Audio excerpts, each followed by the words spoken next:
Part 1. The Day the City Drowned in Molasses. On a freezing January afternoon in 1919, Boston's North End was shattered by a sound so deep it rattled windows miles away. Some thought it was a bomb. Others thought it was the end of the world. But what followed wasn't fire, or shrapnel, or smoke. It was a wave, thick, dark, and sweet, rising higher than a two-story building and moving faster than a galloping horse. Within minutes, streets turned into rivers of syrup, homes were ripped from their foundations, and people were swallowed whole in a flood of molasses. The calm before the syrup. Boston, January 15, 1919. The city was cold but restless. The First World War had ended just 2 months earlier. American soldiers were coming home, broken, proud, and uncertain about the future. The Spanish flu was still raging through crowded neighborhoods, and in the working-class North End, life smelled perpetually of sugar, iron, and the sea. At 529 Commercial Street stood the Purity Distilling Company, a subsidiary of the powerful United States Industrial Alcohol, USIA. The company made industrial-grade alcohol, the kind used for explosives and wartime supplies. But with peace now declared, USIA was looking for a new market, rum. And to make rum, they needed molasses, lots of it. Outside the distillery loomed a giant steel tank, 50 feet high, 90 feet wide, and filled nearly to the brim with 2.3 million gallons of molasses imported from the Caribbean. It was the largest storage tank in the city, a metal monster weighing more than 13,000 tons when full. Local children used to sneak up to it with tin cups, collecting the sticky syrup that leaked from its seams. They called it the Sweet Giant. But workers knew better. They could hear the tank groan and creak on cold mornings, metal plates flexing like a living thing. Inside, bubbles rose where rivets had already begun to loosen. Every few days, someone would report the same eerie sound, a low rumble, like the growl of a sleeping beast. A warning ignored. Foreman Arthur Gell, a manager for USIA, had received multiple complaints about the tank's leaks. Local residents said dark streaks ran down its sides. Others said it dripped constantly, staining the ground brown and drawing rats from the docks. But Gell dismissed it all. He famously claimed, "Molasses doesn't explode." To hide the leaks, the company painted the tank brown, the color of the syrup itself. Out of sight, out of mind. Meanwhile, Boston city inspectors, overwhelmed and underfunded, never demanded a proper structural review. The tank had been thrown up quickly during wartime, before prohibition could take effect. It was built in a rush, with shoddy welds and without even basic safety tests. No engineer had ever signed off on its design. But time was running out for USIA. The 18th Amendment, prohibiting alcohol, was about to be ratified. If the law went through, their molasses, meant for rum, would become useless overnight. So instead of draining the tank for repairs, they filled it to the top. On January 13, 1919, a new shipment arrived from Puerto Rico. Thick, dark molasses, still warm from the tropics. Workers pumped it directly into the cold steel tank, mixing hot syrup with the cool winter air. The sudden temperature shift caused the metal to contract and strain. Inside, gases began to build from fermentation. The tank was now a pressurized bomb, and no one knew it. January 15, 1919, 12:30 p.m. It was lunchtime. Dock workers rested by the harbor. Horses clopped lazily along the cobblestone streets. Children played near the freight yard, chasing each other past piles of lumber and the elevated railway tracks. The air was crisp, 40 degrees, unusually warm for winter. Inside the Purity Distilling office, a few employees were filing reports. At the nearby Engine 31 firehouse, firefighters played cards, unaware that the tank just outside was seconds from bursting. Then came the sound. A sharp metallic ping, then another. A deep groan followed, the sound of 2.3 million gallons shifting under strain. Then it happened. The explosion. Witnesses later said it sounded like a machine gun, rivets shooting through the air, followed by a roar that echoed across the harbor. The entire steel tank tore open like a soda can, sending a shock wave through the north end. A wave of molasses surged out 25 feet high, moving at 35 miles per hour. It hit everything in its path. The steel panels, some weighing hundreds of pounds, were hurled like shrapnel. The nearby elevated railway was twisted and bent. Freight cars were tossed like toys. The wave crushed homes, lifted trucks, and slammed a firehouse off its foundation. The ground shook so violently that residents across Boston thought an earthquake had struck. At the Engine 31 firehouse, firefighter George Leahy heard the roar and looked out the window, only to see a dark wall bearing down on him. He had no time to react. Within seconds, the entire station was swallowed. The air filled with the stench of sugar and seawater. Horses screamed, trapped in sticky syrup up to their necks. Men tried to run, but their boots were ripped off by the suction. One survivor later said it was like running through glue. For many, there was no escape. The wave moved too fast, and the molasses hardened almost instantly in the cold air. Victims were caught mid-step, frozen where they stood, encased in a substance meant for candy and rum. The aftermath. When the wave finally settled, the scene was beyond comprehension. Buildings were reduced to splinters. The elevated railway lay twisted like taffy. Firemen, dock workers, and horses were buried together beneath a brown tide that coated everything. Steamships at the nearby wharf were torn from their moorings. A Boston Post reporter described it as a brown sea with bodies, beams, and barrels bobbing slowly in the sludge. Within an hour, police, sailors, and Red Cross workers arrived, but rescue was almost impossible. The molasses was so thick that even horses couldn't pull wagons through it.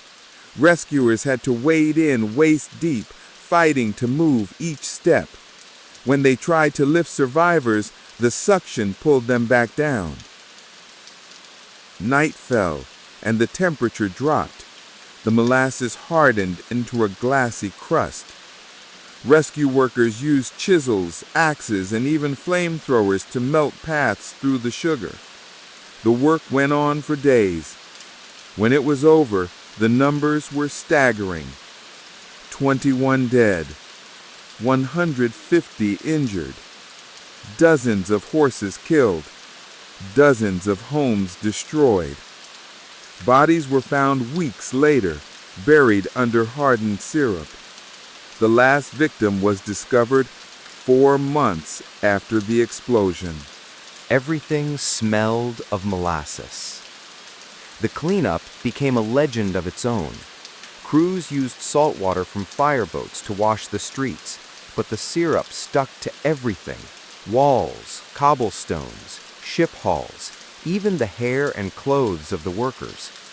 One sailor said that for months afterward, every time it rained, the streets wept molasses. The smell lingered for decades. Austin residents swore they could still smell it on hot summer days, long after the site had been cleared. But beneath the sticky horror lay a deeper story, one about greed, negligence, and industrial arrogance.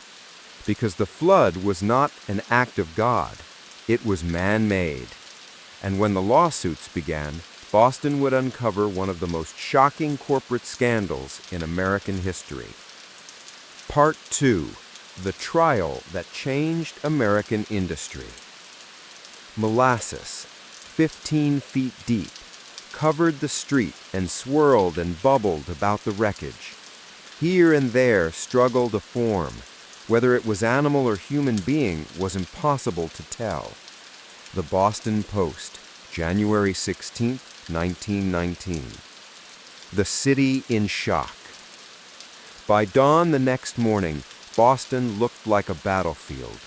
The North End, once a bustling immigrant neighborhood, was drowned in brown sludge. Wooden homes had been splintered into matchsticks. The elevated railway was still sagging dangerously over Commercial Street. Dozens of men in heavy boots moved through the wreckage, their legs coated in sticky residue. A bitter wind blew off the harbor, but the molasses trapped heat, and the air stank, sweet, metallic, nauseating.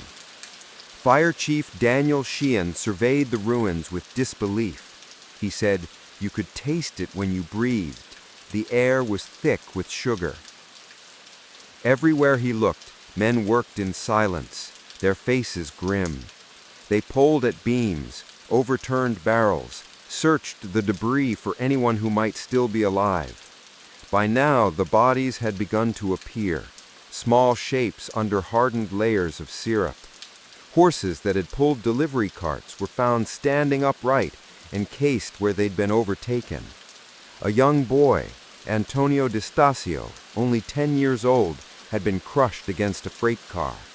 Entire families were missing. Reporters flooded the area, sketching the devastation for the next day's headlines. A sticky hell, one paper called it. But for Boston citizens, this was more than tragedy. It was betrayal. Rumors and rage. At first, people thought it must have been a terrorist act. The year before, Boston had faced anarchist bombings and labor riots. America was nervous. Red Scare propaganda filled the papers, and any explosion was blamed on radicals. But the truth spread quickly. There had been no dynamite, no bomb. The tank had simply burst. The Purity Distilling Company, owned by the United States Industrial Alcohol Company, USIA, issued a short defensive statement. "We cannot believe the tank failed on its own. It must have been sabotaged." But nobody believed them. The people of the North End had warned the company for months.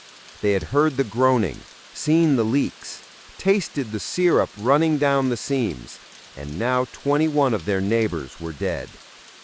A North End resident, Maria Salvatore, told a reporter through tears, "They called it the Sweet Giant.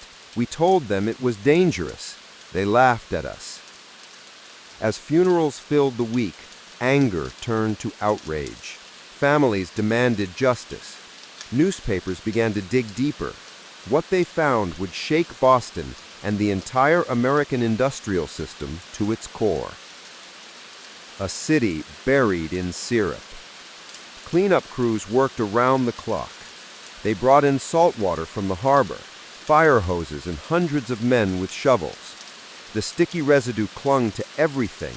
Even after washing, boots stuck to the ground. The molasses had seeped into basements, train tunnels, and even into the Charles River, where it floated in brown streaks. The U.S. Army arrived to help. So did sailors from the Navy Yard, who sprayed high-pressure jets of seawater across the wreckage. Entire buildings had to be demolished.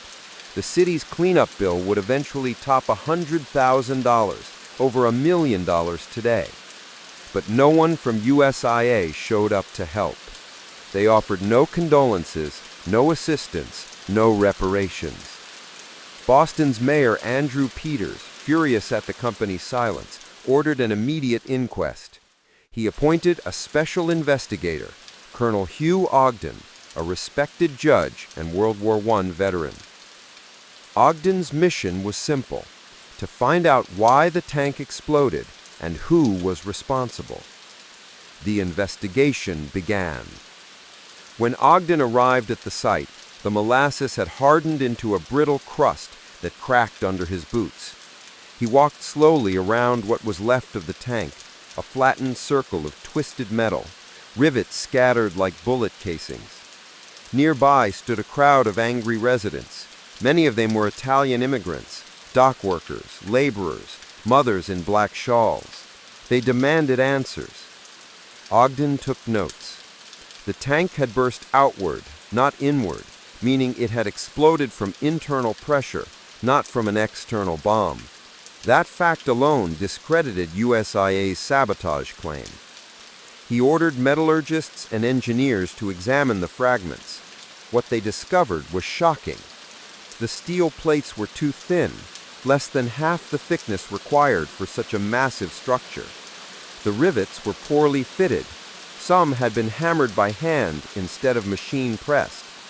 There was no safety valve to release pressure buildup.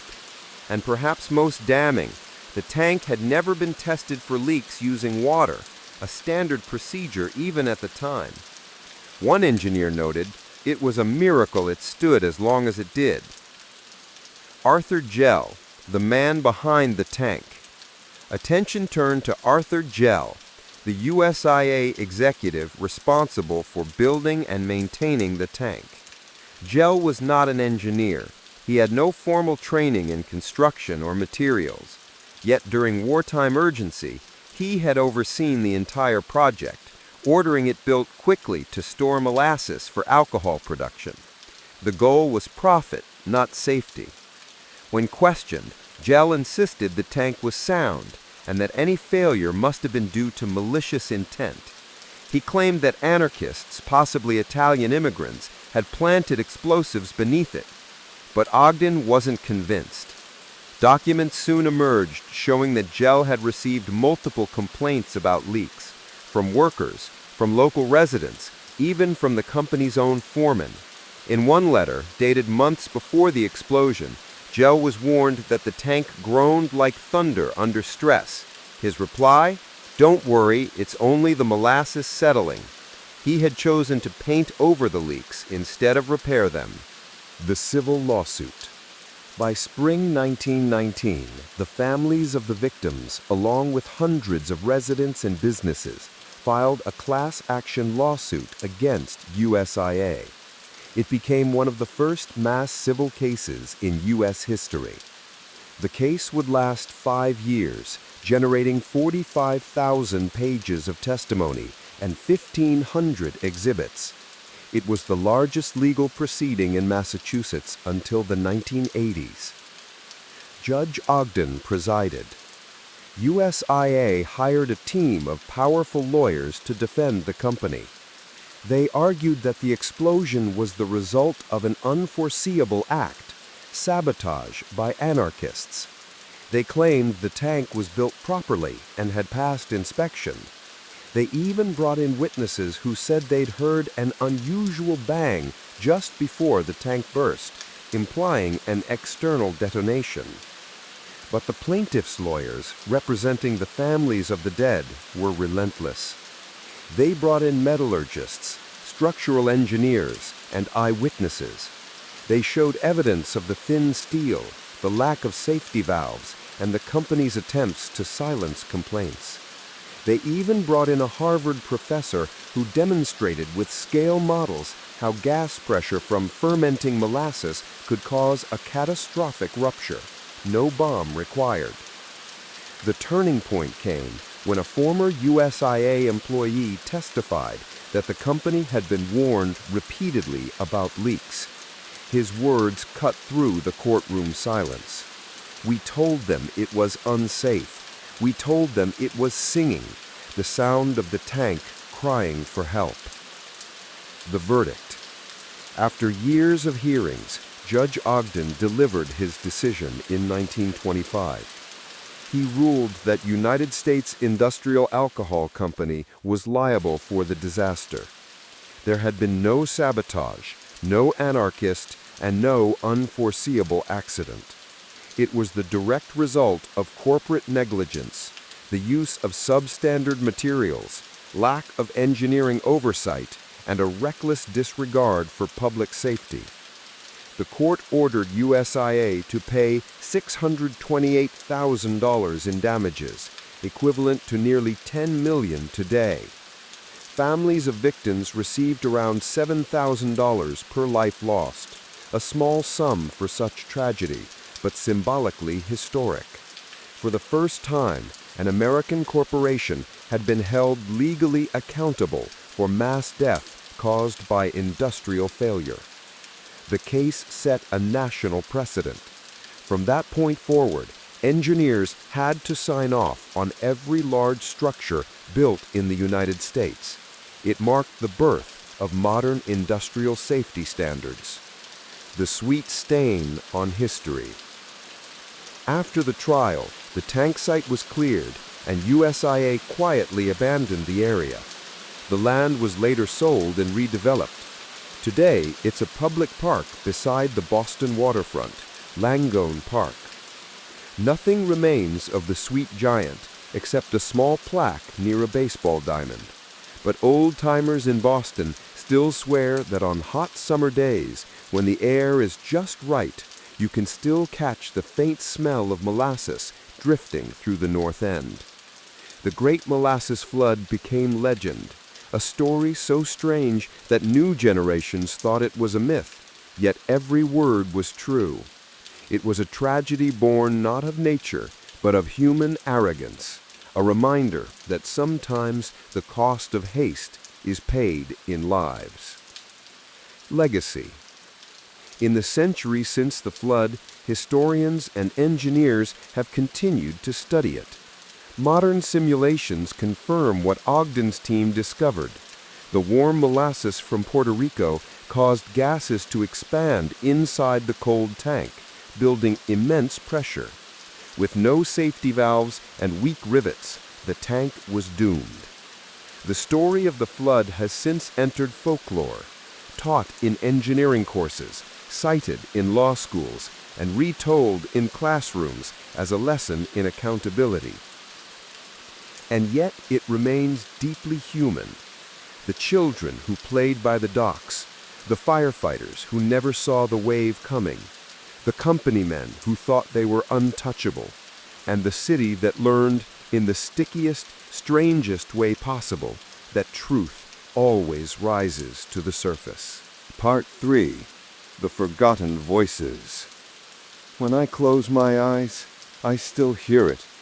The roar, the screaming horses, the smell of sugar that wasn't sweet anymore. Testimony of Anna DiStasio, survivor of the 1919 Molasses Flood. Echoes in the North End. Winter melted into spring, and the North End began to breathe again. But beneath the quiet hum of rebuilding, the people who lived there, mostly Italian, Irish, and Portuguese immigrants, carried invisible scars. The Great Molasses Flood wasn't just a disaster. It was a wound that cut through the fabric of Boston's poorest community, exposing class divides that ran deeper than the syrup that once covered its streets. For the working families of the North End, molasses had always been part of daily life, used in cooking, baking, and even medicine. But after that January afternoon, the word itself became a curse. Children refused to touch sweets, bakers shut down, and every rainstorm brought the same haunting odor, sugar and salt and metal. They called it the smell of the dead. The children who survived. Among the survivors was Pasquale Lanza, a 12-year-old boy who had been playing marbles near the freight yard when the tank exploded. He remembered the sound, like a cannon firing under my feet.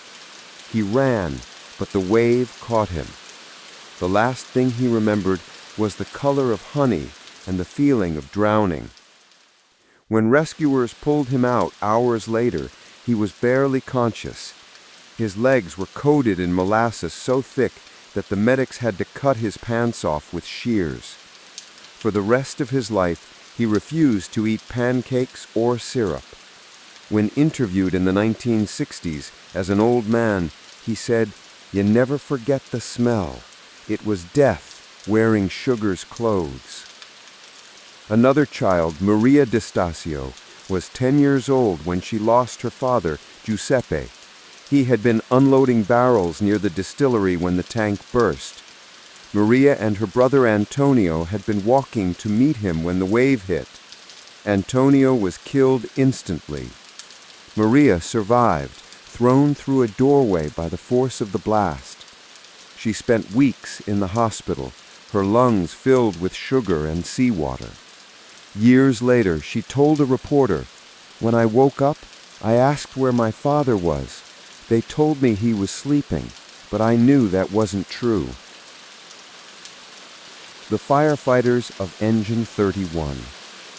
Inside Engine 31, the city firehouse just yards from the tank, the men of the North End Fire Brigade had no chance.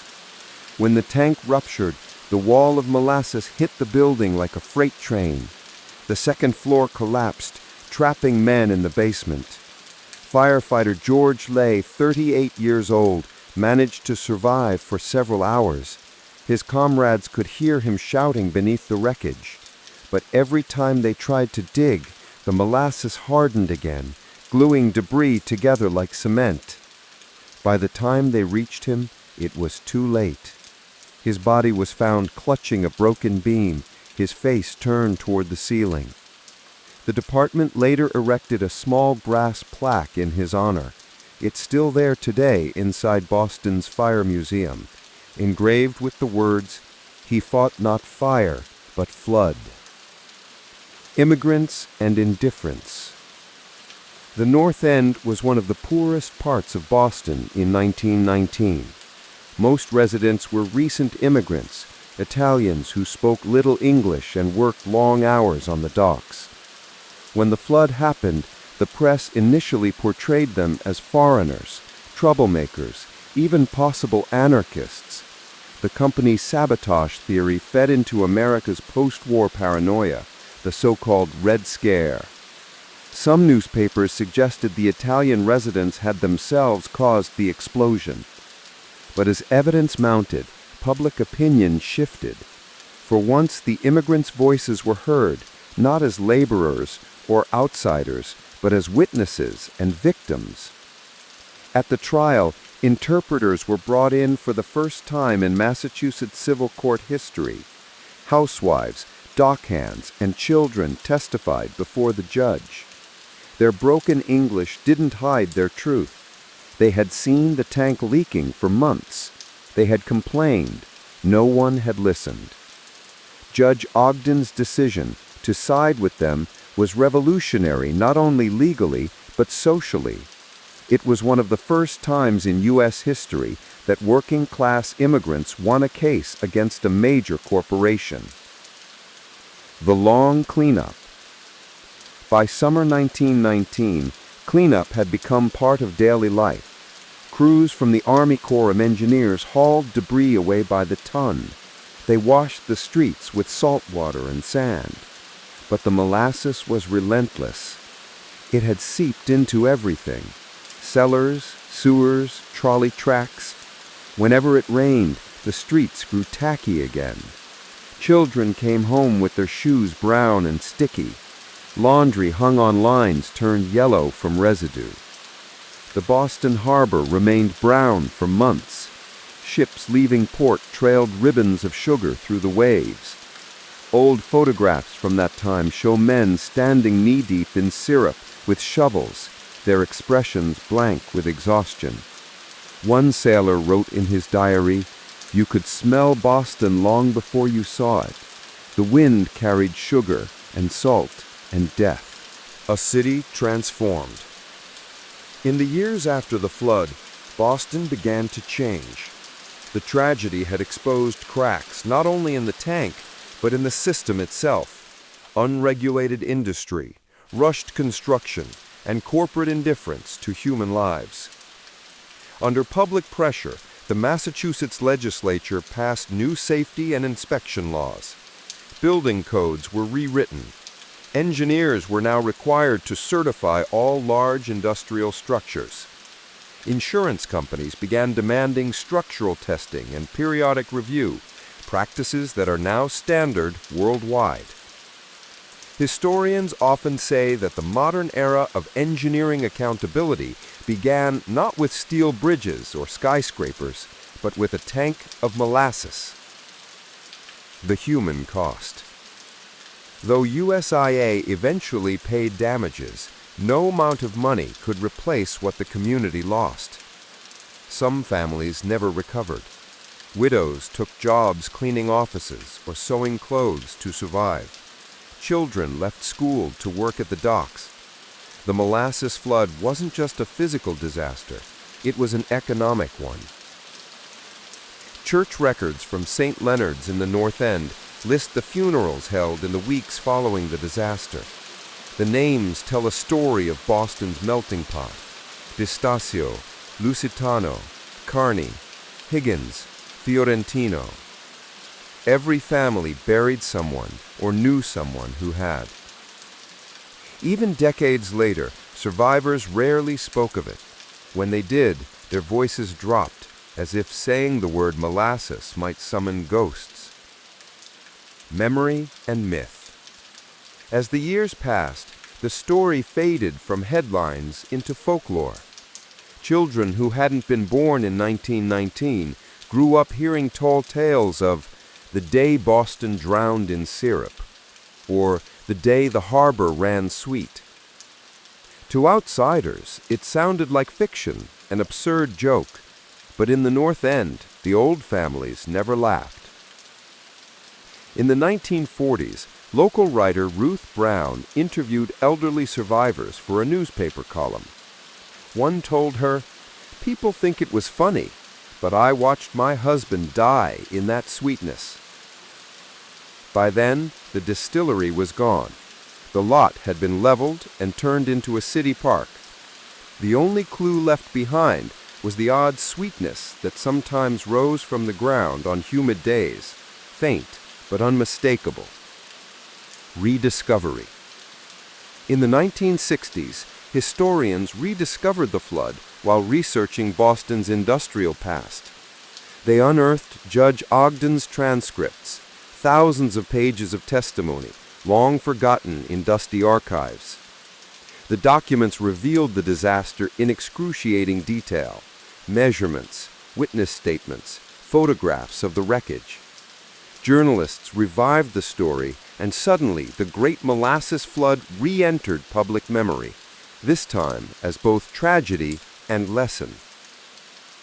Schools began teaching it as a case study in engineering ethics. Universities used it to explain structural failure. Even the U.S. Army referenced it in safety manuals about pressure containment. What had once been treated as a bizarre local accident was now recognized as a turning point in American industrial history. Langone Park, the sweet ground. Today, if you visit Boston's North End, you'll find a quiet green space where the tank once stood, Langone Park, near the waterfront. Children play baseball there. Joggers run along the path. Seagulls wheel overhead. But beneath the grass lies history. Archaeologists who excavated the area in the 2010s found traces of molasses still embedded in the soil, dark, crystalline streaks preserved like fossils. A small bronze plaque stands near the entrance. It reads, "In this site, on January 15, 1919, a storage tank of molasses exploded, killing 21 people and injuring 150. The tragedy led to major changes in construction and safety laws. Time heals, but the story remains. Locals sometimes joke that if you dig deep enough, you'll still strike sugar. But when the wind shifts just right off the harbor, some say you can catch the faintest scent of molasses, a century-old whisper from a day when Boston learned the hard way that sweetness can kill. A legacy written in syrup and steel. In the end, the Great Molasses Flood was not about sugar or tanks or even negligence alone. It was about human cost, how ordinary lives are crushed between progress and profit. The flood forced America to see the price of industrial carelessness, to recognize that safety isn't an inconvenience, but a duty. It changed laws, shaped industries, and in a quiet way honored those whose names might otherwise have been forgotten: the children, the workers, the firefighters, the mothers who stood in the courtroom and demanded justice. Their courage turned tragedy into reform. Their voices, once dismissed, changed history. And though the molasses has long since washed away, the story remains, sticky, strange, unforgettable. Because sometimes the sweetest stories are born from the bitterest truths. Part 4. America's Sticky Century. Every rivet tells a story. Every bolt we check. Every structure we test. Those are promises written in steel. Promises made in the name of those who drowned in molasses. Professor Charles Whitman, MIT Civil Engineering Department, 1969. The ripples of a disaster. The Great Molasses Flood didn't just change Boston, it changed America. At the time, the U.S. was in the middle of an industrial boom. Cities were growing upward and outward. Bridges, factories, railroads, skyscrapers. Steel and concrete were the language of progress. But progress had a cost. Accidents were common, often fatal, and usually ignored. A collapsed bridge or an exploded boiler might make the papers for a few days, but no one questioned the system behind them. Companies rarely faced consequences. Workers' lives were cheap. Then came the flood. The image of a modern American city drowned under syrup. Not fire, not water, not war, but molasses captured the imagination of the nation. It was absurd, yes, but also terrifying, because it wasn't nature that had done it. It was negligence. Boston leads the way. After Judge Ogden's ruling in 1925, the Massachusetts state government moved quickly to prevent another tragedy. For the first time, the law required structural plans for any major industrial tank to be reviewed and stamped by a licensed professional engineer.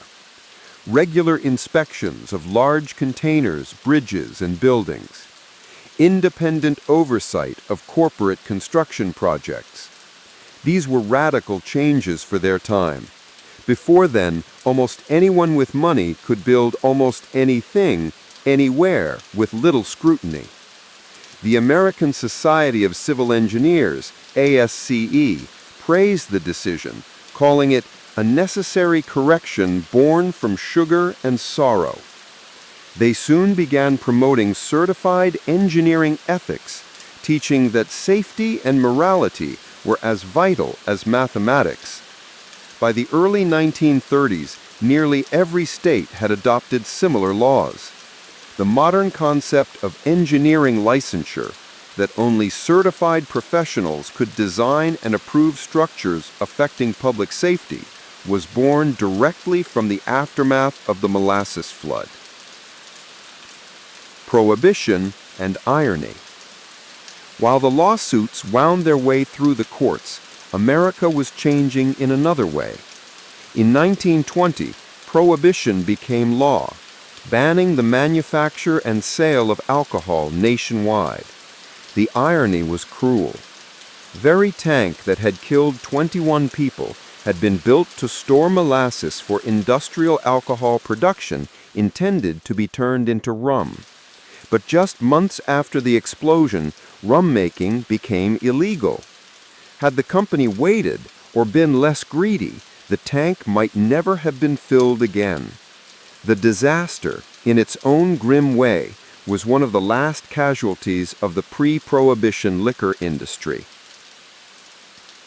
A nation learns to inspect itself. By the 1930s, the molasses flood had become a case study for a new generation of engineers.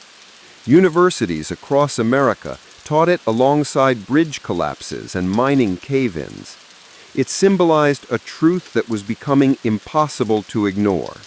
Technology without responsibility is disaster. The government began creating inspection agencies, first at the state level, then federally. The U.S. Bureau of Standards expanded to cover industrial safety. The Occupational Safety and Health Administration, or OSHA, created decades later in 1970, drew directly on principles that had their roots in tragedies like Boston's. In 1940, an article in Engineering News and Record summarized the lesson in one sentence. The day Boston drowned in molasses taught America that nothing man-made is immune to failure, except humility. Echoes in steel and concrete. The ripple effects of the flood can be traced through some of the century's greatest engineering feats. When construction began on Hoover Dam in 1931, engineers used extensive testing and pressure modeling, methods inspired by earlier disasters. Every stress point, every concrete pour, every rivet was logged, measured, and verified. When the Golden Gate Bridge was built in the late 1930s, its chief engineer, Joseph Strauss, insisted on rigorous testing of cables and materials. He famously said, "If I fail, I'll fail in caution, not in haste." That philosophy, safety before speed, echoed the warnings ignored in Boston a generation earlier. Even the Manhattan Project, shrouded in secrecy during World War II, implemented strict containment and pressure safety protocols for chemical storage, many modeled after industrial regulations developed after 1919. In quiet, bureaucratic ways, the ghosts of the Great Molasses Flood guided the hands of men building America's modern world. The price of progress. By mid-century, industrial America was both stronger and more dangerous than ever. Factories hummed, refineries blazed, airplanes filled the skies. Yet every time a refinery tank was inspected, every time a pressure valve was double-checked, every time a new bridge was tested before opening, someone, somewhere, remembered Boston. Historians call this the invisible legacy, a tragedy that left behind no monument, but thousands of safer ones built in its shadow. The molasses flood became part of a larger movement toward corporate accountability.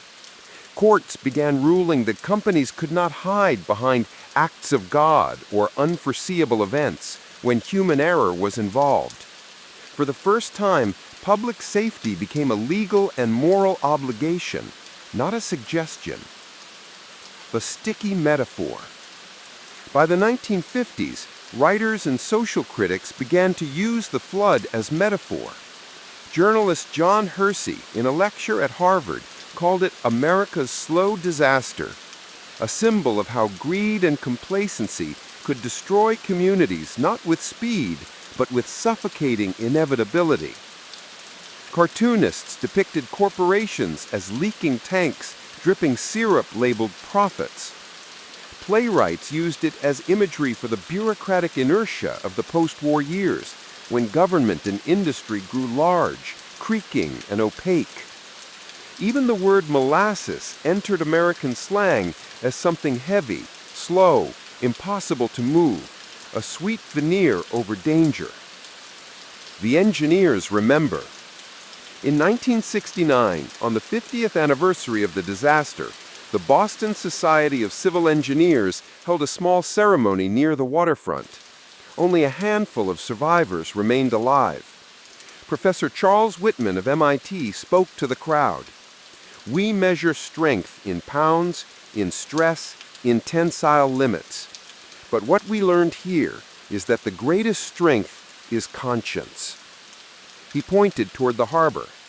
"Every calculation that keeps a bridge standing, every test that prevents an explosion, every inspection form we file, those are the quiet memorials to the men, women, and children who died in that flood." For the first time, the flood was formally recognized not as an oddity, but as a foundational chapter in America's industrial ethics. From steel tanks to silicon chips. The lessons didn't end with metal and rivets. As technology advanced, the same principles applied to new industries, from nuclear power to computing. In 1979, when a partial meltdown occurred at the 3 Mile Island nuclear plant, investigators cited complacency and inadequate oversight, echoes of 1919. Engineers studying the failure used the Molasses Flood as an early example of systemic neglect leading to catastrophe. When NASA analyzed the Challenger disaster in 1986, one internal report quoted the words of a 1920 Boston engineer: "No structure fails without first speaking. We simply failed to listen."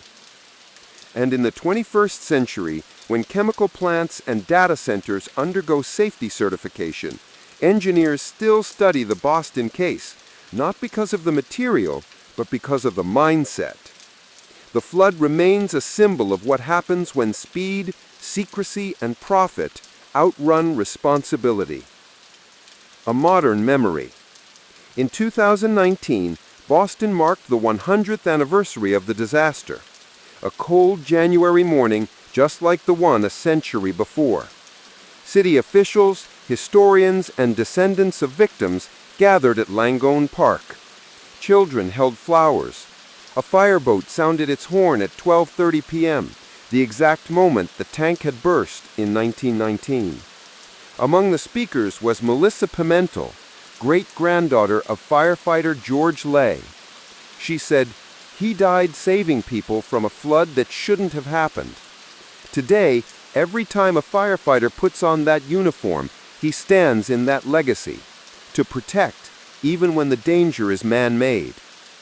The mayor called the flood a uniquely Boston tragedy, absurd, heartbreaking, and instructive. And then, for a moment, silence. The crowd bowed their heads. The air was cold, still. Some swore they caught the faintest whiff of sugar in the breeze. The real sweetness. When the speeches ended, the crowd drifted toward the harbor. Children ran across the field that once held the tank. Parents explained in simple words what had happened there, how something as harmless as molasses could turn deadly when humans stopped caring. For them, it wasn't just history, it was a parable. The sweetness of progress must never hide the bitterness of neglect. The pursuit of profit must never outweigh the safety of people. That's the real legacy of the Great Molasses Flood. Not just the law it changed or the lives it claimed, but the conscience it awakened. A century later, more than 100 years have passed. The tank is gone, the stains are gone, but the story still flows. Taught in classrooms, whispered in Boston pubs, retold in podcasts, videos, and books. And each retelling keeps the lesson alive. If we rush, if we cut corners, if we ignore the voices that warn us, the walls will burst again. Maybe not with molasses, maybe with oil, or data, or carbon, or code. But the pattern is always the same. The Great Molasses Flood isn't just a story about the past. It's a prophecy, a reminder that technology and humanity are forever linked by responsibility. Part 5. The Science of Sweetness and Pressure. It sounds absurd, a wave of molasses destroying a city, but every detail is physics, every horror is mathematics, every tragedy is predictable if you know the laws of nature. Dr. Emily Reynolds, Massachusetts Institute of Technology, 2019. A sticky giant.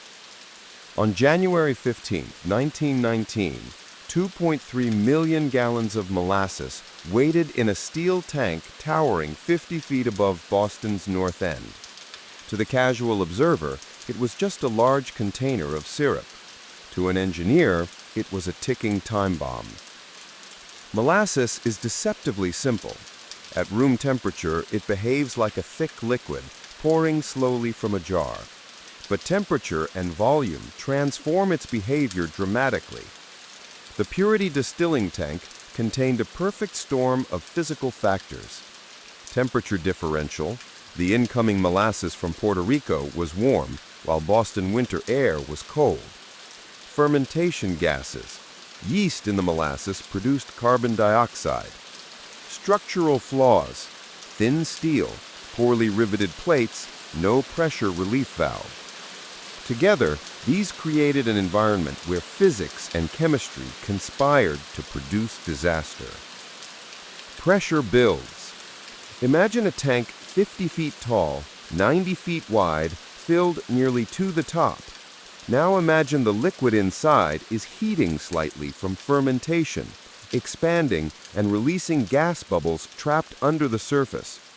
The steel walls, already thin, resist the outward force. Pressure begins to build. A simple formula explains this. Pressure equals density times gravity times height, where P is pressure at the bottom of the tank. Rho is the density of the liquid. Molasses is 1.4 grams per centimeter cubed. G is acceleration due to gravity, and H is the height of the liquid. Plug in the numbers. Height, H equals 50 feet, or 15.24 meters. Density, 1,400 kilograms per meter cubed. Gravity, 9.8 meters per second squared. Pressure equals 1,400 times 9.8 times 15.24, approximately 208,000 pascals, or 2 atmospheres. At the bottom, the tank was already holding double the normal atmospheric pressure, a force strong enough to bend or tear metal if any flaw existed, and flaws existed. Hundreds of rivets had been hammered by hand, metal plates were uneven, and the tank was painted over to hide leaks. Temperature trouble. Temperature differentials magnified the danger. Warm molasses from the Caribbean flowed into a tank already chilled by Boston winter. Molasses is non-Newtonian, meaning its viscosity changes with stress and temperature. Cold molasses behaves almost like a solid. Warm molasses is far more fluid. When warm molasses mixed with cold, it produced layers of differing viscosity. Gas bubbles trapped between layers couldn't escape, creating pockets of internal pressure. Engineers call this thermal stress. In short, the tank was a pressure cooker made of brittle steel, ready to explode under the weight of its contents. The moment of rupture. Rivets along a seam began to fail first. Each rivet popped like a miniature cannon shot. The groaning and pinging noises witnesses described were literally the sound of steel tearing under immense pressure. Once one seam gave way, the rest of the tank failed catastrophically. Molasses surged outward, following the path of least resistance. Because the tank had no venting mechanism, all 2.3 million gallons escaped in seconds, creating a wave faster than a man on horseback. Physics explains the wave's velocity using shallow water wave theory. Velocity equals gravity times height of liquid. Using 15 meters for height, the velocity is 9.8 times 15, or 12.1 meters per second, or 27 miles per hour. Witnesses reported waves traveling 30 to 35 miles per hour, perfectly consistent when accounting for added energy from the collapsing steel and the wave's initial compression. The wave was 25 feet high near the tank, tall enough to smash over two-story houses and carry debris, trains, and people with it. Why molasses killed faster than water? One might ask, was it the volume or the viscosity? Molasses is sticky. Unlike water, it clings to surfaces and resists motion. That's why rescuers struggled for hours. Even decades later, cleaning crews describe it as impossible to remove. From a physics standpoint, the viscosity of molasses, approximately 5,000 centipoise at 0 degrees Celsius, is thousands of times higher than water, approximately 1 centipoise. When it surged through Boston streets, it acted like thick tar, pulling objects with it. Humans caught in the wave could not swim or push off, unlike water where some resistance is possible. Horses pulled carts across streets, but were trapped in syrup, reaching their necks. Buildings, wooden homes splintered under lateral force and adhesion of sticky molasses. Humans, suction force made escape nearly impossible. Rescuers described victims standing upright, trapped mid-step, encased in partially solidifying molasses. Even small debris acted as catalysts, adding kinetic energy to the wave and increasing damage unpredictably. The river analogy.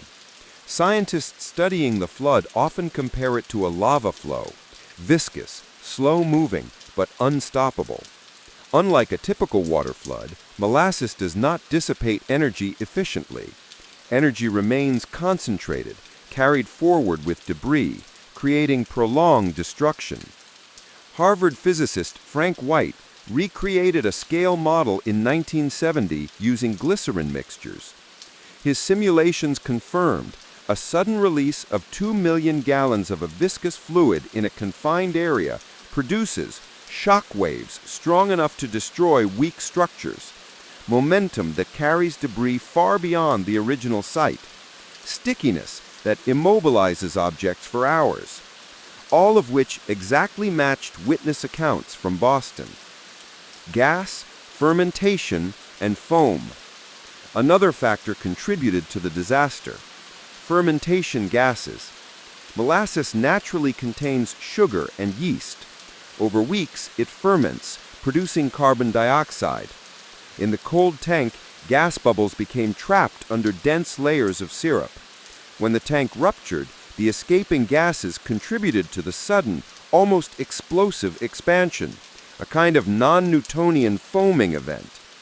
This explains why survivors reported hearing a loud bang and a wave that seemed to rise faster than gravity alone could account for. Physics, not sabotage, created a pressurized brown tsunami. Modern lessons. Today, engineers study Boston's disaster in courses on fluid dynamics and structural integrity. The key takeaways are: non-Newtonian fluids can behave unpredictably under sudden release. Temperature differences in large tanks can create dangerous pressure gradients. Poor construction multiplies risk exponentially. Early warnings, creaks, leaks, bubbling are crucial. Systems that ignore minor signals are disasters waiting to happen. In fact, modern chemical engineers refer to Boston syndrome when discussing similar large tank accidents, particularly when dealing with sticky, viscous liquids. Why the flood was inevitable. Using today's simulations, scientists estimate the tank could withstand approximately 150,000 pascals before rivets failed. Pressure at the bottom of the tank due to molasses and trapped CO2 exceeded 208,000 pascals. Combined with weak metal, cold temperatures, and rapid addition of warm molasses, failure was mathematically inevitable. In short, the disaster didn't require negligence. The physics alone were enough to guarantee catastrophe. Negligence simply moved the catastrophe from theoretical to real, ensuring maximum destruction and death. Visualizing the wave. Imagine the moment of rupture in slow motion. Rivets pop, a small seam opens. Molasses begins to flow, but trapped gas expands beneath it. Steel walls buckle outward. Syrup accelerates, forming a wave over 25 feet high. Objects in its path, barrels, carts, horses, are carried along, embedded in thick syrup. Streets become rivers of viscous fluid. Suction traps victims mid-step. Energy dissipates slowly. Sticky residue coats everything for months. The wave is not water. It is not fast-moving mud. It is molasses under pressure, behaving in ways that confound intuition, but obey the immutable laws of physics. The legacy of physics. The Boston Molasses Flood has become a case study not only in engineering, but in physics education. Non-Newtonian fluids, pressure distribution in confined systems, thermal stress in large tanks, catastrophic failure modes. Every engineer, chemical plant operator, and safety inspector today owes a debt to the North End's tragedy. The flood is now a living lesson. Even something sweet can kill when laws of physics are ignored, and no human arrogance can change gravity, pressure, or viscosity. The perfect storm. Looking back, the Great Molasses Flood was a perfect storm of physics, chemistry, and human failure. 2.3 million gallons of molasses, 50-foot tall, thin, poorly riveted tank, winter cold meeting tropical syrup, fermenting sugar producing trapped CO2, negligence and ignored warnings. Combine all these and you get the only plausible explanation for what happened on January 15, 1919, a brown, sticky, 25-foot-high wall of death moving faster than anyone could outrun, entirely inevitable once the tank failed. And that's why, even a century later, the story resonates, not because of the horror alone, but because physics never lies.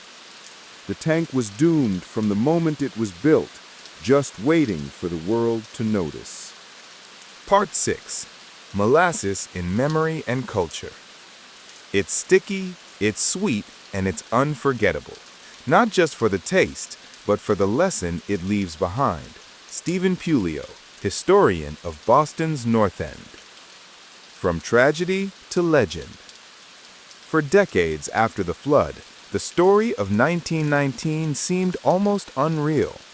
Children in Boston grew up hearing adults whisper about the day the city drowned in molasses. To outsiders, the tale sounded like folklore, absurd, almost comical. But for those who lived it, the disaster was anything but funny. The Great Molasses Flood became a legend because it straddled two worlds: the factual, 21 dead, 150 injured, hundreds of buildings destroyed; the unbelievable, a wave of syrup taller than a two-story building, moving faster than a horse. This duality made it perfect for storytelling.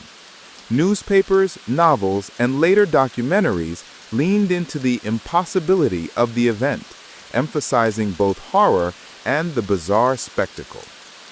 Early newspaper accounts. The first reporters arrived within hours of the flood. Their descriptions were vivid, mixing horror and disbelief. Boston Globe. A sticky brown sea rose over Commercial Street, swallowing men, horses, and buildings in one vast wave of syrup. Boston Post. Molasses 15 feet deep covered the street and swirled around the wreckage. Here and there struggled a form, whether human or animal, it was impossible to tell. Photographs, which survived the initial cleanup, added a visual weight to the legend. One image shows men wading through waist-deep syrup with rubble and debris floating around them. Another captures children staring at what remains of their homes, coated in brown sludge. For Boston, these accounts were part news, part cautionary tale. Folklore and oral tradition. Stories of the flood spread through oral tradition in the North End. Families passed down memories not only of the disaster itself, but also of survival and resilience. Grandparents told children, "Never ignore a warning or it will catch you like molasses." Local lore warned of molasses ghosts in humid summer air, a faint, sweet smell said to arise from the original tank site, Langone Park.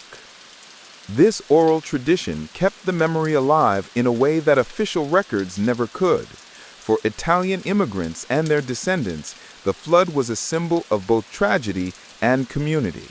It demonstrated that even the most marginalized voices could survive and be heard, particularly through the courtroom battles that followed. Books and documentaries. The disaster entered the historical record most prominently with Stephen Pulleo's 2002 book, Dark Tide, The Great Boston Molasses Flood of 1919. Pulleo combined newspaper accounts, survivor testimony, and court records to craft a gripping narrative. Other works followed. Children's adaptations. Simplified versions appeared in school books to teach lessons about industrial safety, engineering, and local history. Documentaries. PBS and History Channel produced short films combining interviews, archival photos, and reenactments. These brought the story to a national audience, emphasizing both the oddity of molasses as a destructive agent and the human tragedy behind it. Cultural references. The Great Molasses Flood has influenced culture in surprising ways. Cartoons and comics. Cartoonists in the 1920s and 1930s used the flood as a metaphor for sticky situations, bureaucratic incompetence, and industrial folly. Theater and plays. Local theater companies staged dramatic retellings of the flood, highlighting immigrant experiences and community resilience. Music and poetry. Songwriters referenced the wave of molasses as an allegory for overwhelming forces, whether social, political, or emotional. Even modern media occasionally nods to it as a quirky historical anecdote, a reminder that history can be both tragic and absurd, often at the same time. Museums and memorials. Despite its significance, Boston did not erect a grand memorial. Instead, the story is preserved in subtler ways. Langone Park, a small plaque, notes the event and the lives lost. Boston Fire Museum holds artifacts, including plaques and photographs of Engine 31, commemorating the firefighters who perished. Harbor Walk installations, occasionally public art projects, reference the flood, using visual cues to illustrate the scale and absurdity of the disaster. Historians note that this understated commemoration mirrors the North End's immigrant culture, modest, pragmatic, yet fiercely protective of memory. Lessons for modern audiences. Why does the molasses flood continue to resonate? Engineering ethics. Modern students study it as an early case of catastrophic failure caused by human negligence. Corporate accountability. The disaster and subsequent lawsuits are cited in discussions of corporate responsibility and worker protection. Community resilience. Survivors and families rebuilt lives from the sticky ruins, embodying the strength of the human spirit. Memorable storytelling. The combination of absurdity and tragedy ensures the story is passed down, remembered, and retold. In short, the molasses flood teaches lessons across multiple dimensions: technical, legal, social, and cultural. Survivors in popular memory. By the 1950s, most survivors were elderly, but their stories were preserved by journalists and historians. Pasquale Lanza, who had been a boy at the time, spoke of fear and endurance. Maria Di Stasio, who lost her brother, recounted the trauma of seeing family vanish in sticky syrup. Firefighters' families shared stories of bravery and sacrifice at Engine 31. These narratives are often overlooked in mainstream history, yet they form the emotional backbone of the flood story, grounding the absurdity in human experience. Molasses in humor and myth. Interestingly, the flood has also inspired humor. Cartoonists imagine cities drowning in chocolate syrup, peanut butter, and other sticky substances. Bloggers and YouTubers sometimes joke about Boston's sticky apocalypse, using the story to illustrate improbable disasters. Memes depict molasses as a slow-moving natural force, drawing comparisons to modern frustrations like bureaucracy or internet speed. Yet even in humor, the story retains its ethical undertone, a caution against negligence and overconfidence. Global attention. The Great Molasses Flood is cited internationally as a unique case in disaster studies. Engineering textbooks analyze it alongside industrial explosions and chemical spills. Psychology and sociology studies examine how communities respond to bizarre yet deadly disasters. Tourism. Visitors to Boston sometimes stop at Langone Park, fascinated by the oddity and historical significance. It's a story that bridges cultures, blending engineering, ethics, folklore, and human resilience. Commemorative events. Each January 15th, local historians and enthusiasts mark the anniversary. Fireboats salute the harbor. Plaques and small exhibitions remind the public of the lives lost. Public talks connect the flood to modern discussions of safety, urban planning, and corporate accountability. Even after a century, these commemorations show how deeply the event is woven into Boston's cultural fabric. Molasses in modern media. The flood has inspired multiple forms of storytelling. YouTube channels and podcasts feature dramatic reenactments. Social media posts share infographics illustrating the physics behind the wave. Documentary shorts combine survivor accounts with animation to show the wave's size and speed. These platforms ensure the story reaches new audiences, keeping the disaster alive in collective memory. Why it matters today. In 2025, the molasses flood remains relevant. Engineering and safety, chemical plants, sugar refineries, and food storage facilities continue to use lessons learned from Boston. Urban planning, rapid development still carries risk.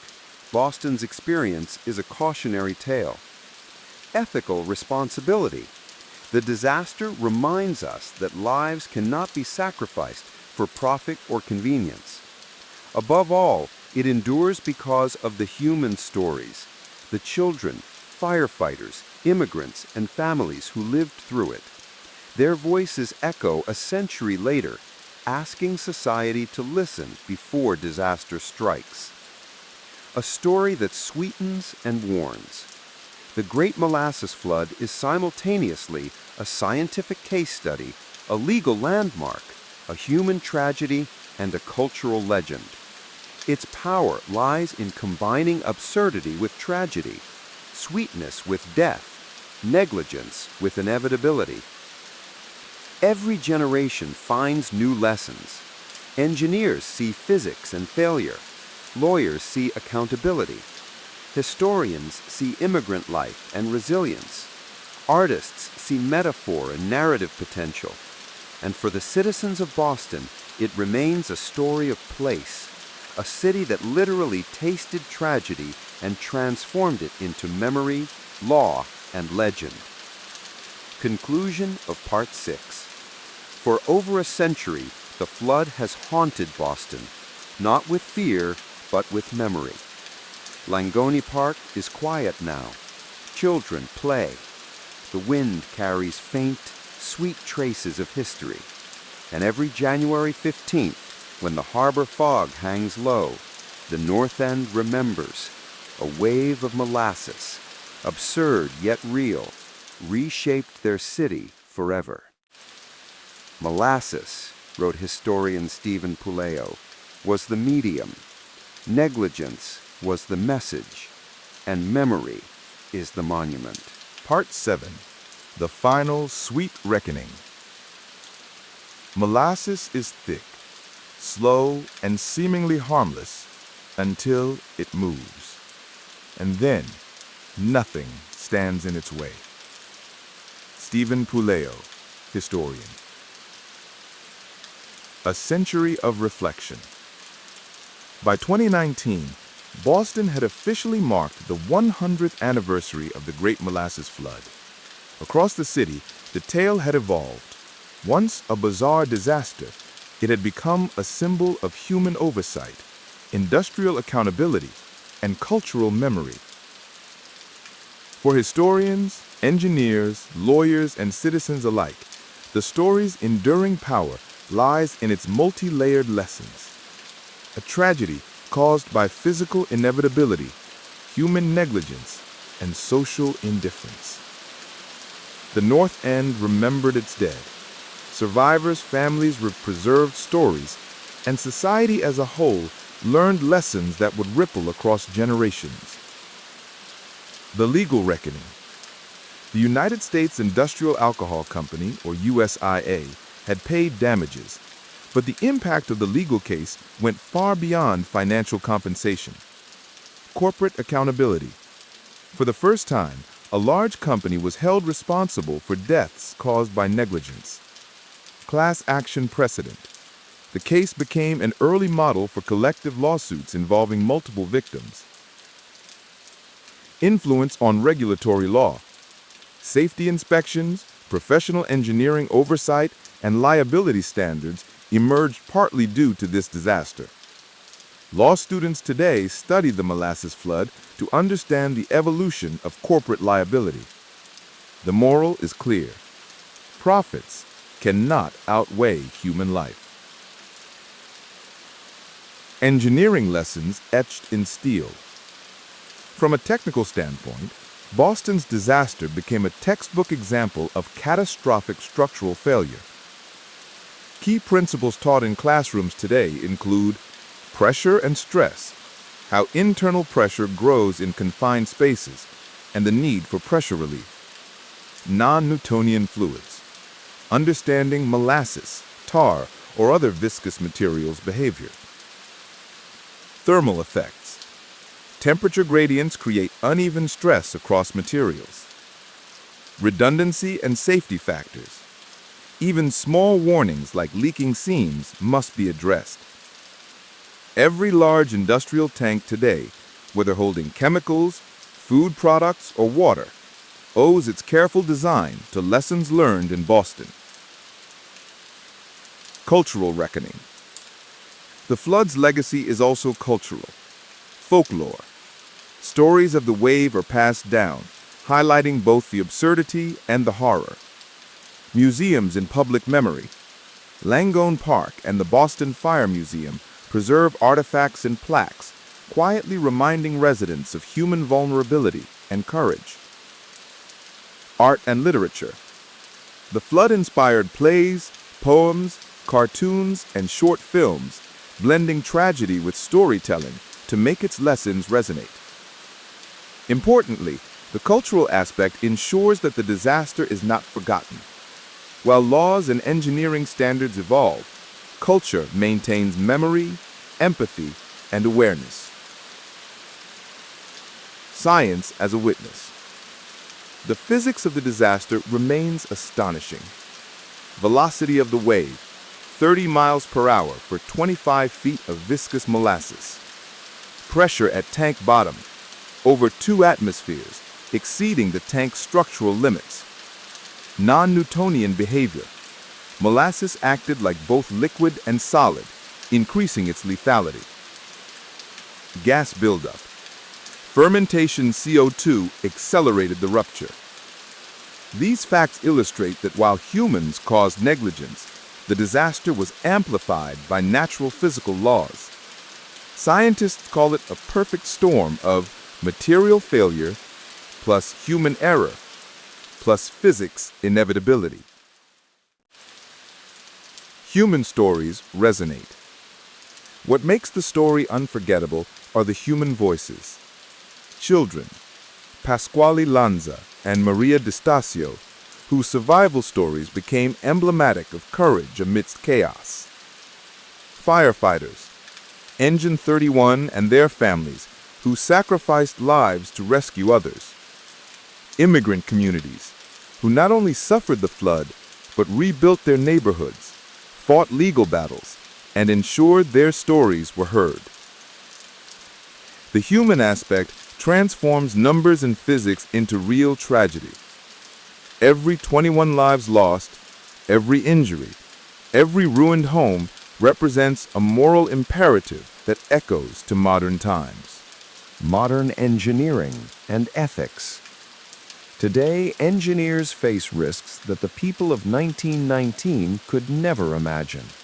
Skyscrapers, chemical plants, nuclear facilities, and data centers. Yet the principle remains the same. Engineering is not merely about calculation, it is about ethics. The Molasses Flood is often referenced in professional ethics courses. If warning signs are ignored, failure is inevitable. Safety systems are moral obligations, not bureaucratic formalities. Human life outweighs cost and convenience. The tank in Boston may have been forgotten by steel, but it is immortal in the conscience of the engineering world. Urban memory and education. In Boston schools, the flood is no longer taught just as history, but as urban ethics. Civic responsibility. Residents who speak up for safety prevent disasters. Community activism. Immigrant voices matter. Urban resilience. A city can rebuild stronger when it listens to lessons of tragedy. Langone Park serves as a quiet classroom.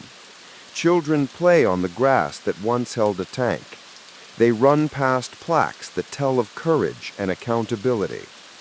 The smell of molasses may be gone, but the story remains as sticky as ever. The flood as metaphor. Writers and thinkers have long seen the flood as symbolic. Greed versus caution. Industrial ambition unchecked by responsibility. Speed versus safety. Rushing construction or ignoring warnings leads to collapse. Absurdity of disaster. Tragedy can come in the most unexpected forms. The molasses wave, absurd in composition yet catastrophic in effect, remains a powerful metaphor for modern risks, financial bubbles, environmental crises, and corporate negligence. A century later, lessons for humanity. Even today, the Great Molasses Flood speaks to global audiences. Physics is impartial. Gravity, pressure, and viscosity obey laws regardless of human belief. Ethics must guide engineering. Calculations alone do not save lives. Community matters. People's warnings and concerns are crucial. Ignoring them is dangerous. Memory preserves morality. Culture, storytelling, and monuments ensure the past informs the future. The disaster is not just a historical anecdote. It is a warning, a lesson, and a memorial all in one. The final reckoning. In the end, the Molasses Flood reminds us that absurdity and tragedy can coexist. Science, law, and human vigilance must work together. Even something sweet can become deadly if ignored. Boston's North End rose from sticky ruin, and so did America, stronger, more careful, more attentive. Today, when you walk through Langone Park, it seems ordinary, yet beneath the surface, history lingers, 2.3 million gallons of syrup, 21 lives lost, 150 injured, and a city forever changed. The story is a full reckoning of physics, humanity, and morality. And perhaps the most important lesson, we must always listen when the tank groans. Closing words. The Great Molasses Flood is more than a curious anecdote. It is a lesson etched in steel, written in blood and syrup, remembered through law, science, and culture. It tells us that safety, vigilance, and morality are not optional. They are the foundations upon which civilization rests. And it reminds us that history, no matter how sticky or strange, shapes the world we inherit. Boston learned the hard way, historian Stephen Puleo wrote. Molasses is sweet, but its lesson is bitter and unforgettable.